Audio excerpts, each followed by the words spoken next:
All right, I'm continuing to make my way through Fire in California's ecosystems. I'm working my way through Chapter 7 right now. Throughout much of this week, I've been talking about fire's interactions with soil, and now we're getting into fire's interactions with water. And the main topic of today is going to be Hillslope Hydrology and Erosion.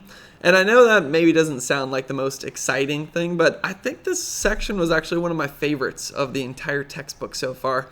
So what we're basically going to be talking about, just in a short, quick framework, is what happens kind of in the water cycle about how much rainfall comes down, how much of that infiltrates into your soils, how much evapotranspiration you get, how much overland flow do you have, and then how much erosion do you end up having in your environment. So looking at wildfire and water. So we're going to start off with Hillslope Hydrology.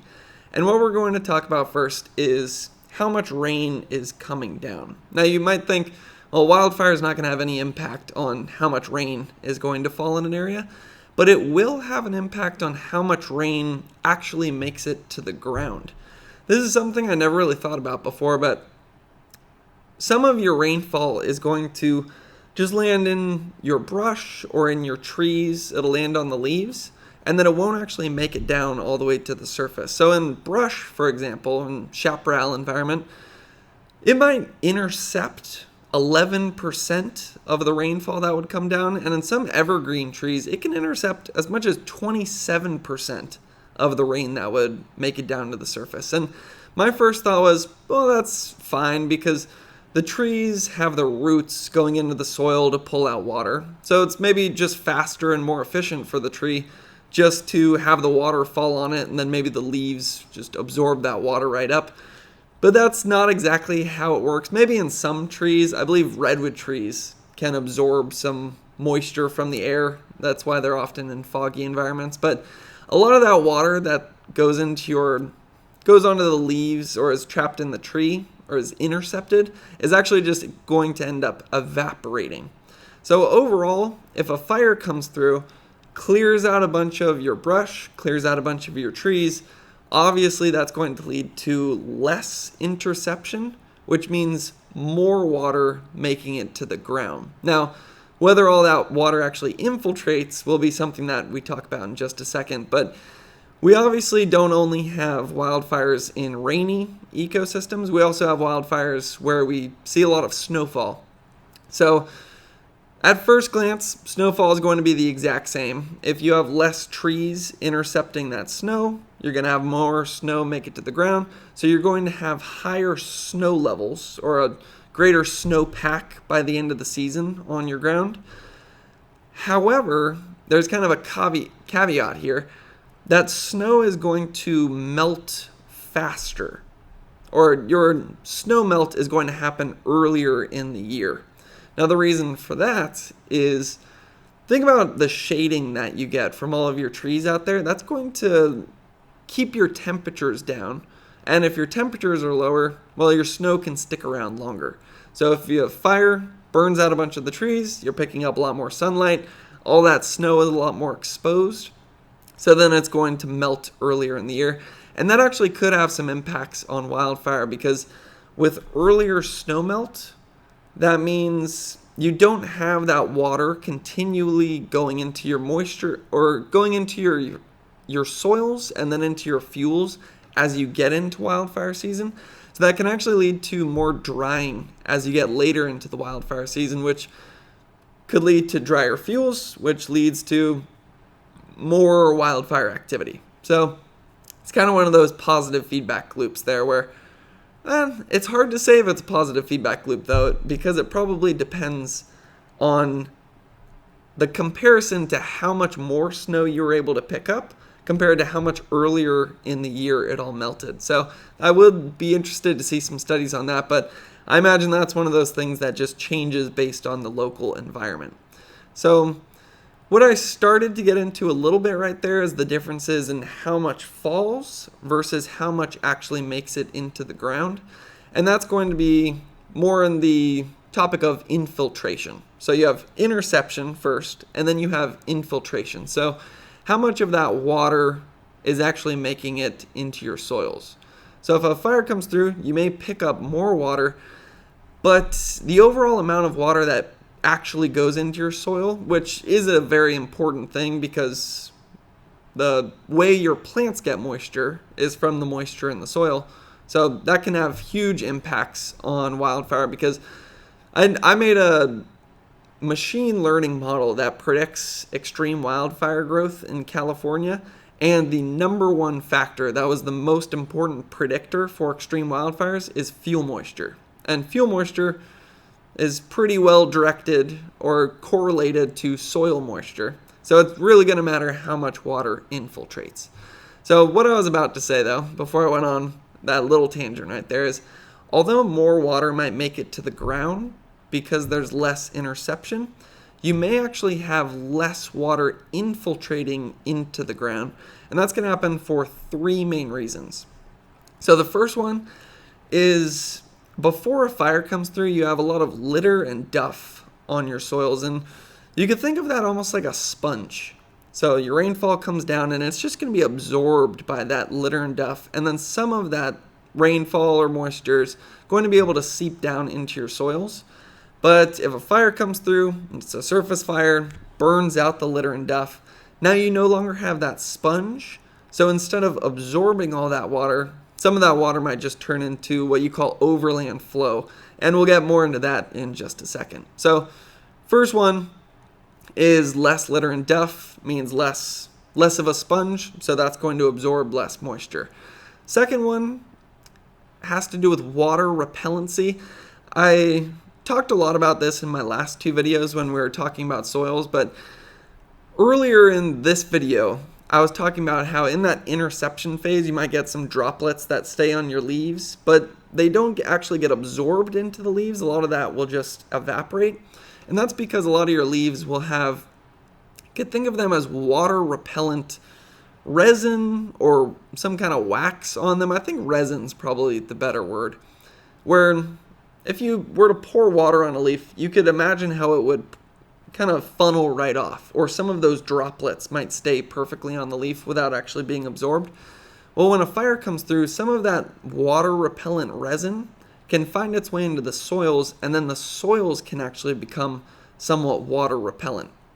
So if that happens, then rain comes down, and instead of being able to infiltrate really well into the soil, maybe the soil's water repellent, so then once again it just turns into some overland flow, kind of turns into runoff.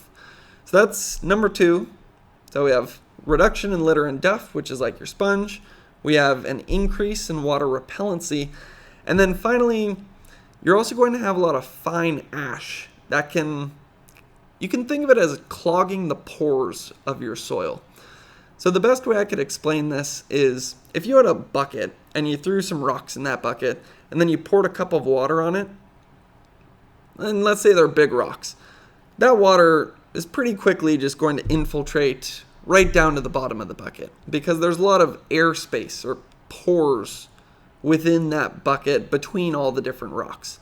Now, if you were to fill the rest of that bucket with sand and you were to kind of tightly compact it, and then you were to pour the cup of water, it would probably still make it down into the bottom of the bucket because sand is relatively large in terms of soil, but it would definitely decrease how fast that water is going to go down.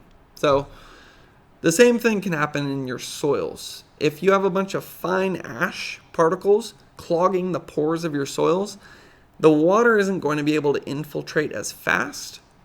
And if your rainfall is coming down faster than your water can infiltrate the soils, then you are a little bit out of balance there. So then that water is once again just going to turn into overland flow and some runoff less into your soils. So just summarizing so far, if a fire comes through, there's less interception, so more water makes it to the ground. But for a number of reasons, litter and duff, water repellency, and fine ash, less of that water is actually going to infiltrate into your soil. And then you can think about what happens on the water's way out. So we're kind of completing the water cycle right here. through evaporation or transpiration. So you can get evaporation of the water out of your soils, and this will most likely increase after a wildfire because it's similar to the snow example I talked about earlier. If you have less trees, less brush in an area, there's going to be more direct sunlight, less shading, so then that's going to increase your temperatures. And then with increased temperatures, earlier I was talking about how that increases your snow melt, or at least makes it earlier. But in terms of evaporation, it's going to increase your evaporation. So less shading, higher temperatures, more evaporation. I think that all makes pretty good intuitive sense right there. But that actually can have some pretty major impacts on wildfire, because if you get more evaporation out of your soils, that means your soils are going to be drier. That means there's less moisture available for your plants to pull out of the soil. That means your plants are going to be drier. And then that actually makes wildfire more likely in the future, which would then clear out more of the plants, which leads to even less shading, and you get one of those positive feedback loops. Now, there's also something interesting that happens with transpiration, though, and this would be a negative feedback loop, so something that kind of balances us out right there. So transpiration, you could think of that as your root systems pulling water out of the soil, and then some of that water going back into the air through the plant. And I believe it happens through the leaves. But your transpiration is going to decrease after a fire. And I'd say this one is even more intuitive. If a fire clears out a lot of your plants, and it's the plants that are doing the transpiration, then obviously you're going to have less transpiration. And it's going to be directly proportional. So the degree to which your plants have burned out is the degree to which those plants are no longer going to be able to, what's the correct word, transpirate? Or engage in transpiration. That might be the correct way to say it. So that would then reduce the moisture being pulled out of your soils.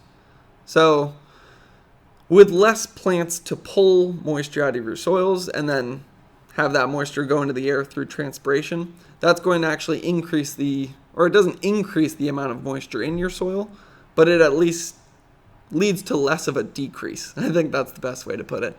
Now, you might also be thinking, well, after a fire, you might get some new plants popping up, and then those would be able to pull some water out of the soil, and then those could engage in transpiration. But if you think about the new plants, their root systems aren't going to be going all that deep, so they're not going to be able to suck out as much water.